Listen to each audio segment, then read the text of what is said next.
जय श्री कृष्णा। राधे राधे। नमस्कार दोस्तों, स्वागत है आप सभी का हमारे YouTube चैनल पर।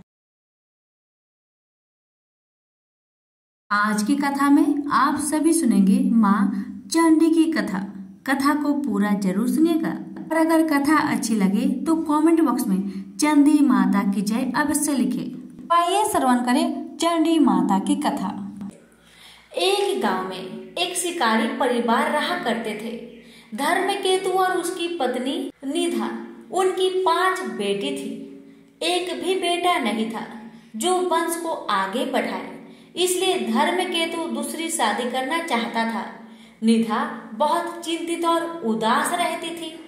एक दिन देवी चंडी एक ब्राह्मणी भेष में निधा के पास भिक्षा मांगने गई। निधा के व्यवहार से चंडी प्रसन्न होकर कुछ मांगने को कहा।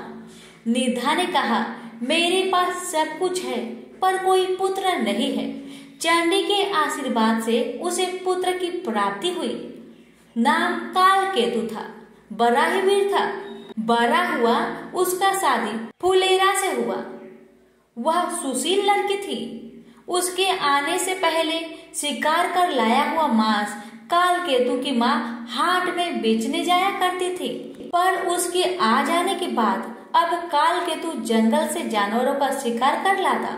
फुलेरा उसके मांस, छाल, दांत आदि को हाट में बेचने जाया करती थी। हाट का मतलब है बाजार में बेचने जाया करती थी। बेटे ने घर अच्छे से संभाल लिया था। ये देखकर पति पत्नी काशी चले गए। अब हर रोज की तरह दोनों अपने काम में लगे रहते थे। कालकेतु इतना ज्यादा शिकार करता कि जंगल के जानवर डरने लगे।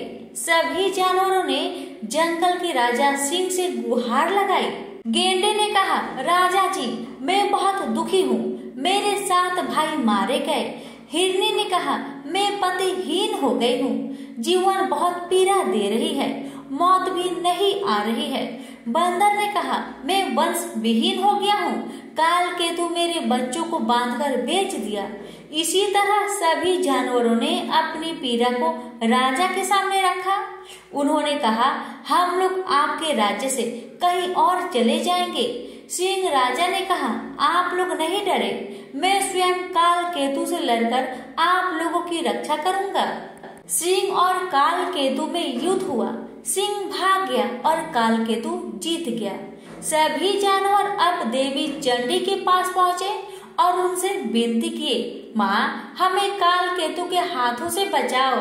वह सभी जानवरों का शिकार कर रहा है, उससे छिपने का कोई जगह नहीं बचा है। हम कहाँ जाए माँ, हम क्या करें? तब चंडी माता ने सभी जानवरों को छुपा लिया और स्वयं एक सांप के रूप में बनकर जंगल के बीच में बैठ गई। उधर कालकेतु जंगल में जानवरों का शिकार करने निकला तो उसे कोई जानवर नहीं मिला। वह चिंतित होने लगा। उसका जीवन तो बस जानवर पर ही टिका था। अब वे क्या खाएंगे और क्या पिएंगे? जंगल में उसे स्वर्ण गोधिका दिख गई, जो कि चंडी माता ने अपना वेश धारण करके बनाया था। स्वर्ण गोधिका का देखना अब शकुन माना जाता है, इसलिए कालकेतु को गुस्सा आया और आगे बढ़ गया। उसने पूरी जंगल छान मारी पर कोई जानवर नहीं मिला। उसका दिन बिगड़ गया। आते वक्त उसने फिर से स्वर्ण गोधिका को देखा। उसने उसे पकड़ लिया और गुस्से से कहा, आज तुम्हें ही जिंदा पकाकर खाऊंगा। जब कालकेतु घर आया तो फुलेरा घर पर नहीं थी। पड़ोसी से पता चला वह बाजार गई है। कालकेतु स्वर्ण गोधिका को रस्सी से बांधकर फुलेरा के पास पहुंचा। फुलेरा बोली, घर में खाने को कुछ नहीं है और ये बासी मांस कोई नहीं खरीद रहा है। कालकेतु ने फुलेरा को पड़ोसी से शिवली फूल के बदले चावल उधार मांगने को कहा और कहा, घर पर स्वर्ण गोधिका है, उसे पका लेना। कालकेतु बाजार में रहकर बासी मांस बेचने लगा और फुलेरा चावल लेकर घर पहुंची। घर में स्वर्ण गोधिका नहीं था, बल्कि एक 16 साल की सुंदर कन्या रस्सी से बंधी थी। फुलेरा उसे देखकर डर गई कि इतनी सुंदर कन्या यहाँ क्या कर रही है। उसने कहा, तुम कौन हो? यहाँ क्या कर रही हो? कन्या ने कहा, मैं ब्राह्मण कन्या हूँ, मैं जंगल बीच में बैठी थी तो तुम्हारे पति ने मुझे यहाँ लाया है। ये सुनकर उसे गुस्सा आया, ये सोचकर कि कहीं ये मेरी सौतन तो नहीं, पर शांत होकर बड़े प्यार से उसे काल केतु और अपना कष्टदायक जिंदगी के बारे में कहने लगी ताकि वह कन्या अपने घर चली जाए, पर कन्या मानने को तैयार नहीं हुई। फुलेरा काल केतु के पास बाजार पहुंची और बोली, आप किसे घर लाए हैं? एक सुंदर कन्या घर में है। काल केतु को विश्वास नहीं हुआ क्योंकि उसने एक स्वर्ण गोधिका रखी थी। वे दोनों तुरंत घर आए। काल केतु उसे देख हैरान हुआ और उसके बारे में पूछने लगा और बोला, यहाँ से चली जाओ। जब कन्या राजी नहीं हुई तो उसने अपना तीर धनुष निकाल लिया। उसकी बहादुरी देखकर कन्या ने कहा, मैं चंडी हूँ, तुम आज से शिकार करना छोड़ दो, मैं तुम्हें गुजरात का राजा बनाती हूँ। पर काल केतु को उसका यकीन नहीं हुआ।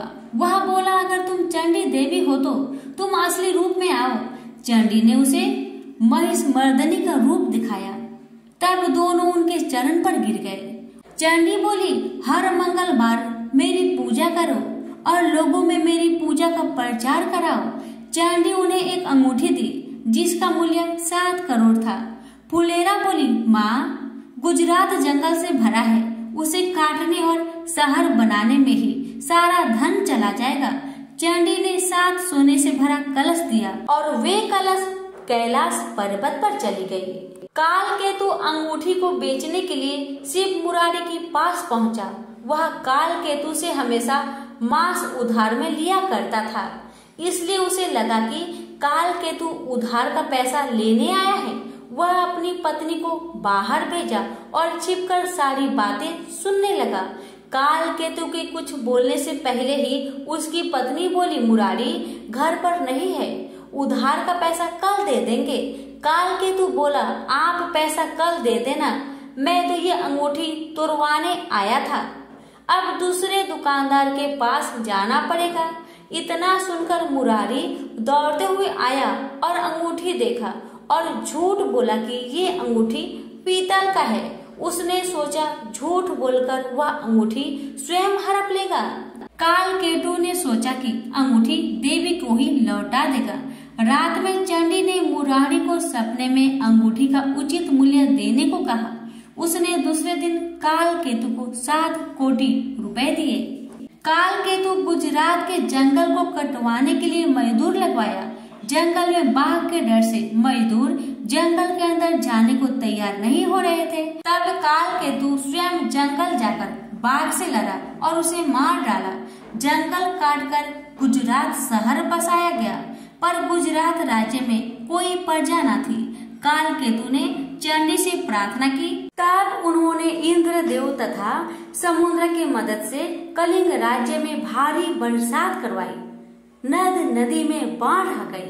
लोग कलिंग से गुजरात भागकर आने लगे। इस तरह ब्राह्मण, कास्ट, मुस्लिम आदि अनेक जाति के लोग गुजरात में आकर रहने लगे।